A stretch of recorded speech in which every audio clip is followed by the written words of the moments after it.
মা তুমি সময় মতো চলে এসো, কিন্তু আমি আমার বিয়ের জন্য কিন্তু ভীষণই এক্সাইটেড। কি শুনলাম? তুমি আবার বিয়ে করছো? তুমি আবার বিয়ে করছো? তুমি বলো আমার মধ্যে কি কম রয়েছে? কি কম রয়েছে আমার মধ্যে তুমি বলো? আরে টেনশন নিও না, দ্বিতীয়বার বিয়েটা আমি তোমাকেই করব। দ্বিতীয়বার আমাকেই বিয়ে করছো? কেন? একবার বিয়ে করে তো আমার এই অবস্থা করে দিয়েছো। দ্বিতীয়বার বিয়ে করে আমাকে কি হদ্দ পাগল বানিয়ে ছাড়বে?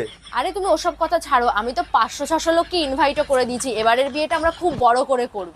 তুমি পাগল হয়ে গেছো নাকি? তুমি জানো এখনকার দিনে 500-600 লোককে নেমন্তন্ন করে খাওয়াতে গেলে কত টাকা খরচা হবে? আরে টাকা পয়সার কথা ছাড়ো, টাকা পয়সা তো আসবে আর যাবে। আমি তো শুধু একটা কারণেই আবার বিয়েটা করছি। কি কারণে? আরে বিয়ের সময় পুরোহিত মশাই বলে না মেয়েকে নিয়ে আসুন, আমি ওই মেয়ে কথাটা শোনার জন্য আবার বিয়েটা করছি। এই তুমি শুধু শুধু দাঁড়িয়ে না থেকে দর্জির দোকানে পাঞ্জাবির মাপটা দিয়ে আসো তো।